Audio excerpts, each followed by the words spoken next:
네, 잠시 전 주영수 국장이 얘기를 해준 이 뉴욕에서의 지하철에서의 아시안 여성들의 있던 폭행 사건, 이런 식으로 지금 아시안 공격 소식이 보도되고 나서도 이딴 공격이 계속이 되고 있는 것 같습니다. 이런 가운데 아시안 시니어들을 에스코트 해주는 자원봉사가 관심을 모으고 있습니다. 또 코로나19 사태로 온라인 학습이 늘면서 아동들의 주의력 결핍 과잉 행동장애 ADHD에 대한 우려가 커지고 있다는 소식입니다. 자, 박경경 기자. 네, 안녕하십니까. 이 팬데믹 후에 아시안을 상대로 하는 증오 범죄가 늘어나면서 이딴 공격이 있다는 소식은 최근 다시 많이 나오고 있는데 그 후에도 끊이지 않고 계속 이어지고 있네요. 네, 아시안 공격 사건이 여러 사건 계속해서 발생하고 있습니다. 네. 앞서 주영석 국장의 뉴욕 지하철 사건 전해드렸는데요. 네. 이곳 남가주에서도 있었습니다. 남가주 사건 지난 8일 샌디에고 지역에서 났습니다. 네. 샌디에고 트롤리 안에서 벌어졌는데요.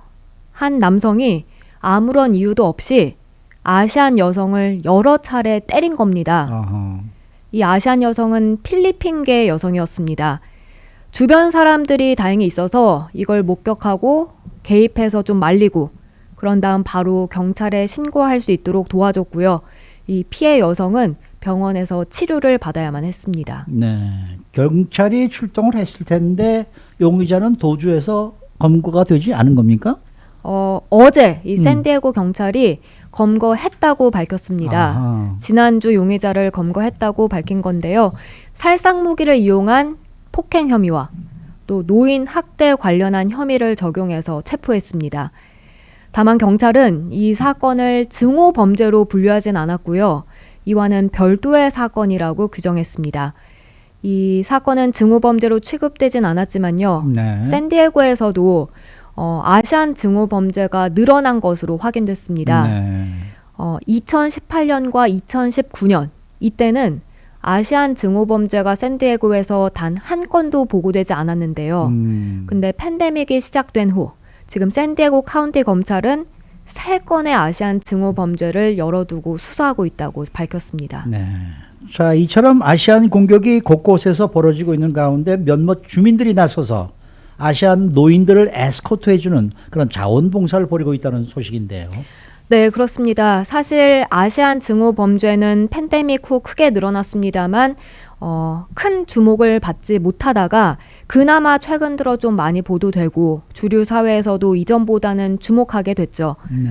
이렇게 아시안 증오 범죄, 특히 어르신들을 타겟으로 한 공격이 지속되자 주민들이 자발적으로 이 아시안 어르신, 에스코트 자원봉사를 벌여 화제입니다. 어느 지역에서 이렇게 아시아 어르신들 에스코트 자원봉사 활동이 이루어지고 있는 거예요? 북가주 지역입니다. 북가주. 네, 전에도 보도해드렸듯 북가주는 그 최근 가장 많은 아시안 공격이 잇따라 벌어진 곳이죠.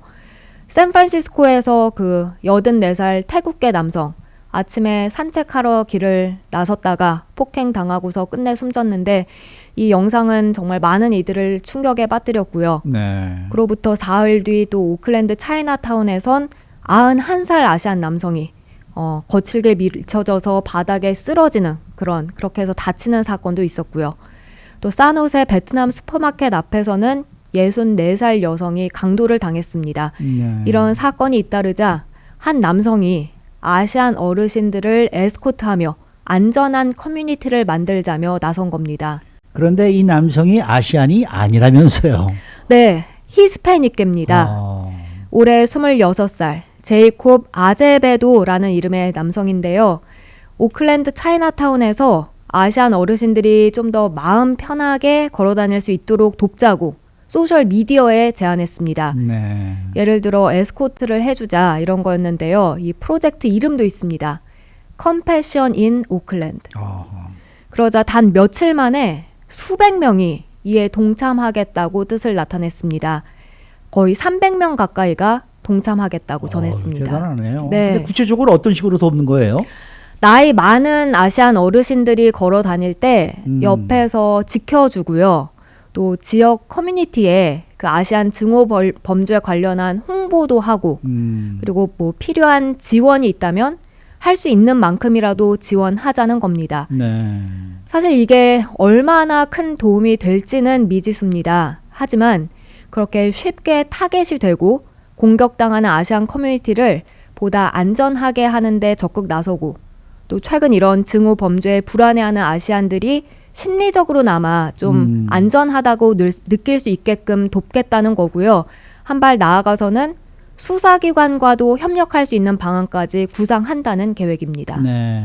이 뭐 컴패션 인 오클랜드 이 프로젝트가 어차피 이 아시안 증오 범죄가 기승을 부리고 있으니까 그만큼 또 주목을 받겠네요. 네, 여러 군데에서 지금 이 관련해서 보도를 하고 있는데요. 네, 네. CNN도 역시 이에 대한 보도를 전했습니다.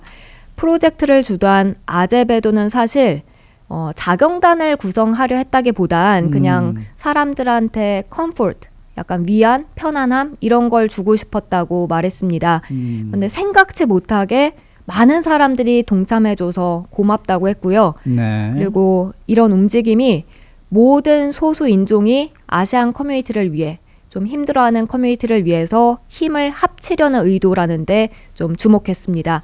실제로 모든 다른 인종, 다른 백그라운드의 주민들, 다른 연령대의 주민들이 커뮤니티를 돕는데 지원하고 싶다며 같은 열망으로 그렇게 연락해 왔다고 했습니다. 네, 네.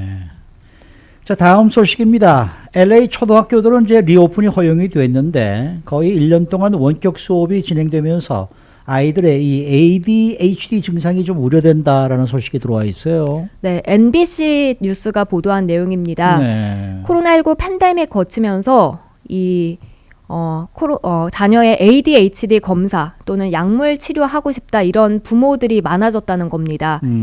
비영리 단체인 주의력 결핍 장애 아동과 성인을 위한 단체 CHADD는 자녀 ADHD 증상에 대해서 도움 요청하는 전화가 팬데믹 이후 62%나 늘어났다고 밝혔습니다. 네.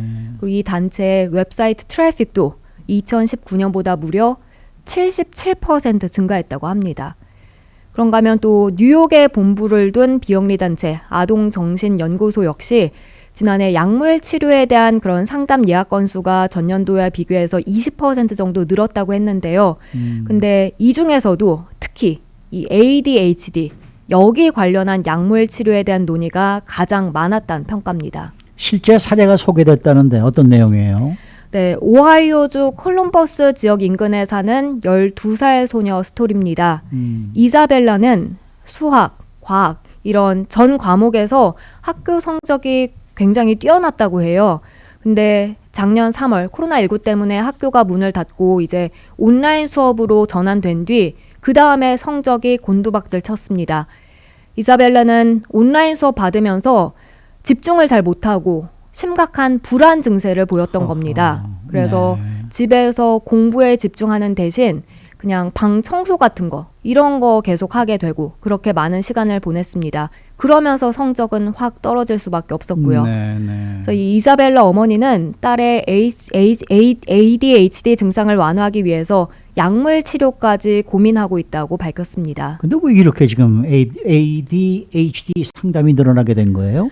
전문가들은 이 코로나19 그걸로 확대된 원격 수업, 그러니까 온라인 수업이 너무나 오랫동안 지속되면서 사실 이런 새로운 환경에 적응하지 못하면서 이런 증상이 지금 이어지고 있다고 그러니까 전했습니다. 그 전에는 멀쩡하던 아이들이 이번 사태 때문에 이러한 증상을 지금 느끼게 됐다는 얘기네요. 네, 맞습니다. 오. 그것도 1년 가까이 지속되니까 상황이 그렇겠네. 점차 악화되는 거죠. 네, 네. 근데 전문가들은요, ADHD 증상을 보이는 어린이들한테 약물 치료부터 먼저 고민하지 말라고 했습니다. 네네. 그 전에 한 가지 노력은 해봐야 한다. 이런 조언을 했는데요. 네. 코로나19 관련한 환경이나 아니면 스트레스, 이걸 배제하는 노력입니다.